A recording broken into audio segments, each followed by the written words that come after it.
In most, but not all cases, I think having the CEO engage in some way can be very effective, or at least having a PR pro or someone from that department speaking on the CEO's behalf.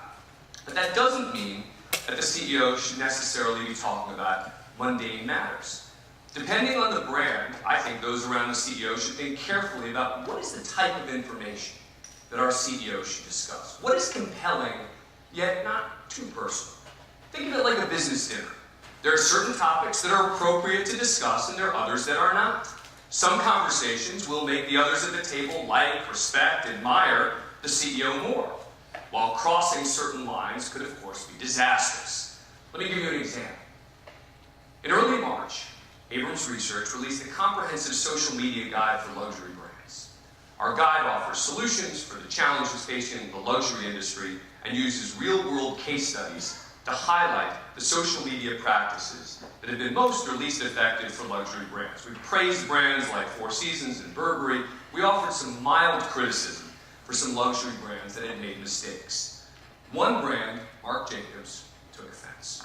I apologize if there's anyone who's working with Marc Jacobs. Last February, the president of Marc Jacobs used his personal account to tweet pictures from Marc Jacobs' after party in New York. They included photos that the company would not have wanted out there. Pictures of a nearly naked guy pole dancing. Thrilling as the pictures were, they sparked a wave of criticism from media and fans alike. The company president responded by apologizing and immediately shutting down his account. Okay. We included this incident as a case study in our guide, as an example of why companies should have a clear set of rules and guidelines for social media use that apply to all employees. We praised the corporate Marc Jacobs account as one of the better accounts for a luxury brand, the point being that this was easily avoidable had a social media strategy been established beforehand. So my team received an angry phone call from the digital director soon after the guide was published, saying the story's not true. My team sent them the articles upon which the account was based, and we never heard back, until a month later, Marc Jacobs had another Twitter issue. In March, an intern who was apparently running the official Marc Jacobs Twitter handle began tweeting his frustrations with the company from the corporate account, calling the president names and discouraging others from working with him. The tweets went out to over 116,000 followers and created a firestorm of media interest and bad press.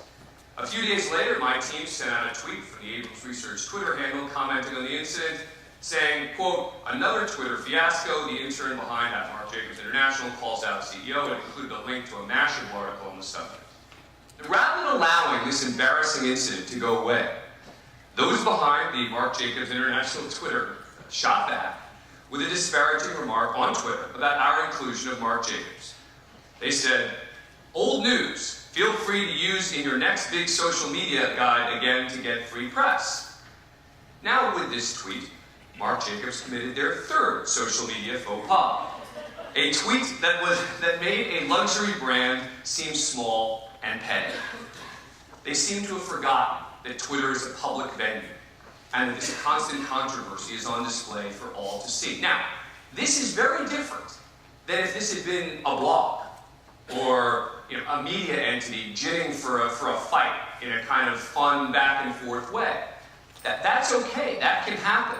But when you're talking about a luxury brand, you'd prefer to have your supporters fighting for you and not to do it in the company voice. And brands can harness genuine advocacy on behalf of people by creating interactive internet platforms that weave consumers' experiences into that brand narrative.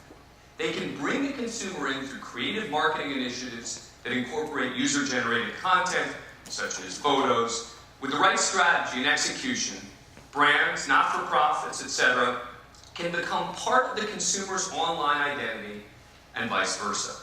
If you can create a discussion point, a video, distribute a picture, offer a deal, that individuals send to their friends, you have achieved social media nirvana, and you now have the rebels, as I referred to them before, fighting for you.